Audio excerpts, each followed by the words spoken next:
Anda kembali bersama kami dalam Forum Today's Dialog, pemirsa. Ke Pak Ismail, saya akan kembali ke Anda. Tadi Pak Ismail mengatakan bahwa kenapa kalau kemudian ini dianggap tidak signifikan begitu ya jumlahnya, negara-negara barat seperti Amerika melihat ini sebagai ancaman yang perlu kemudian diwaspadai.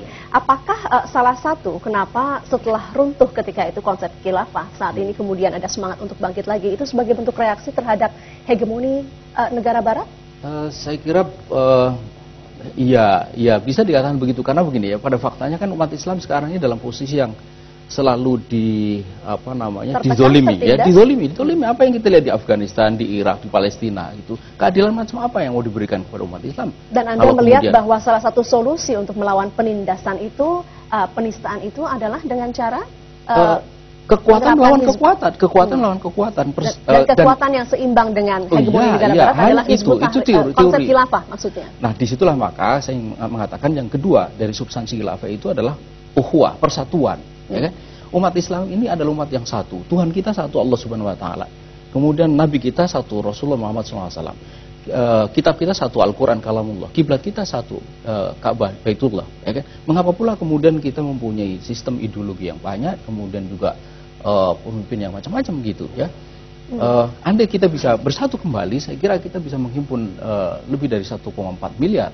Dan itu saya kira menjadi sebuah kekuatan yang dapat politik yang melindungi diri kita. Kita punya kewajiban untuk melindungi diri kita. Tapi dalam rangka sekarang apa yang terjadi di Irak itu bisa terjadi pada negara lain termasuk kita Indonesia. Tapi apa yang akan kita lakukan? Itu apakah harus dengan konsep khilafah, tidakkah bisa dengan cara diplomasi? Sekarang pakai cara apa? Apakah Amerika melakukan invasi kepada Irak itu bisa dihadapi dengan demokrasi? Tidak. PBB tidak berdaya. Apa yang bisa kita harapkan dari PBB sekarang ini? Melawan kezaliman yang dilakukan di coba saudara-saudara sekalian. Jadi ketika sistem tidak bisa lagi bergerak, sistem di dunia ini tidak bisa lagi bergerak melawan kezaliman, akhirnya konsep khilafah ini dirasakan perlu untuk dikembalikan. Mas Sofri, saya minta komentar Anda. Ya, menurut saya kesalahan terbesar Hizbut Tahrir selama ini adalah mereka tidak mau bergerak dari negara bangsa. Mereka ingin melampaui negara bangsa.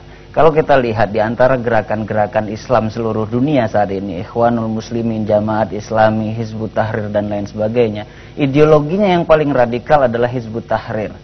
Karena mereka tidak mengakui negara bangsa. Mereka berkata bahwa ada Uni Eropa yang bisa bersatu. Uni Eropa bersatu itu berkat negara-negara bangsanya sudah kuat terlebih dahulu, kemudian mereka berhimpun, oke, kita bersatu. Kalau Hizbut Tahrir mau bergerak dari sesuatu yang nothing, dari sesuatu yang tidak ada, negara bangsa yang tidak ada, langsung mau melompat menuju khilafah, menurut saya itu hanya sesuatu bualan yang tidak berdasar. Saya kira apa yang dikatakan oleh Pak Novi tidak tepat. Jadi kita ini silakan diteruskan Pak Ismail.